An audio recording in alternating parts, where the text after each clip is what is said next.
right, Sean Terry here, Flip2Freedom.com, and we are back with another episode of Ask Flip2Freedom, hashtag Ask Flip2Freedom.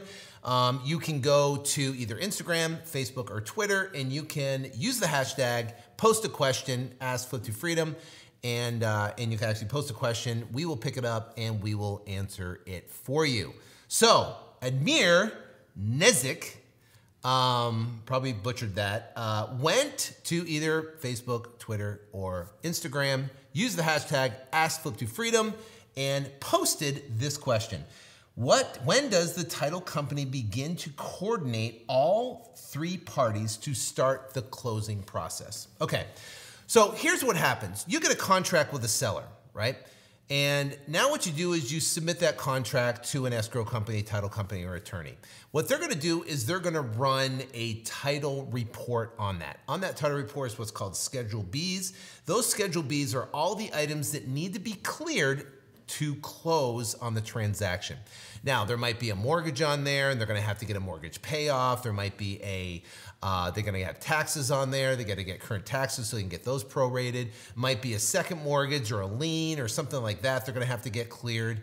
And they're gonna have to get like maybe a disclaimer deed from an ex-husband or something. They're gonna give you a list of everything that needs to happen. So when you submit that purchase contract, the title company is gonna go to work and they're gonna clear those Schedule Bs. They're gonna get the payoff, they're gonna get the disclaimer deed, they're gonna get the any other information needed and gather those documents so you can move forward to the close. Now, the next thing you do is obviously you're going to market for your buyer. You're going to sell your property, you're going to get a contract with your buyer. Well, guess what? You're going to submit that too, and it might be a week later, 2 weeks later, a couple days later.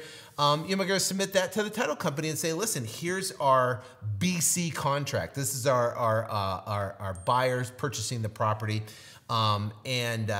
And it's because the A to B is between the seller and you. You are always B. And the B to C is between you, B, and your buyer. So now you add that and say, listen, here it is. We're going to do a double escrow, simultaneous close. And what they're going to do at that point is they're going to ask the buyer for their LLC documents or any other information that they need to basically get them all prepared. Then they're going to start working on that buyer's file and get everything clear on there. Are they doing cash? Do they have hard money? Is there going to be a hard money loan that's going to come in? They're going to get loan docs from all that information. They're going to start pulling all that information. Now, when they have all the Schedule Bs cleared and they have all the LLC docs and loan docs or whatever they need from the buyer, then they're going to schedule the closing date. And typically, in our contracts, it's within 7 days. So the buyer, as soon as they submit that contract, 7 days later, they're closing.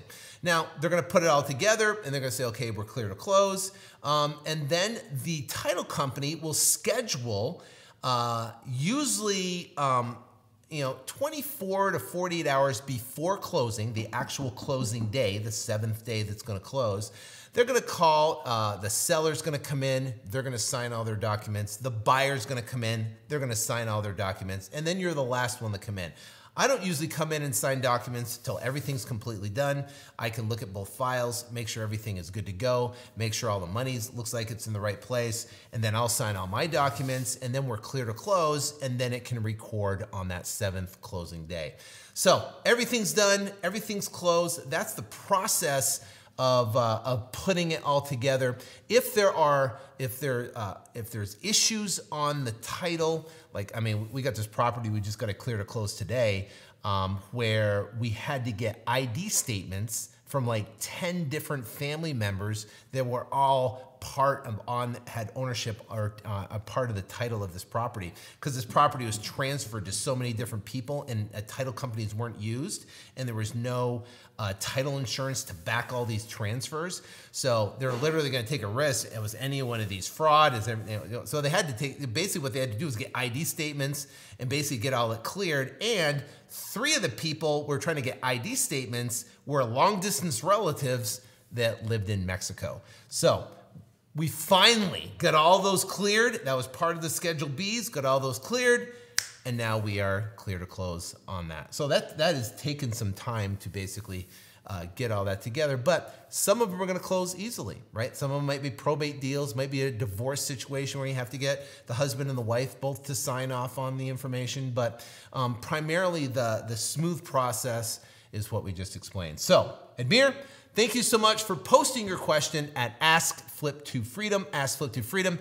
If you have a question, it's burning, and you want your question answered, go to hashtag or post in Instagram, Facebook, or Twitter with the hashtag Ask Flip2Freedom, and I will be happy to answer that question for you. All right, until next time, take care and God bless. Go to flip2freedom.com, download your free book, listen to the podcast, listen to the episodes, and I'll see you on future episodes. Take care and God bless.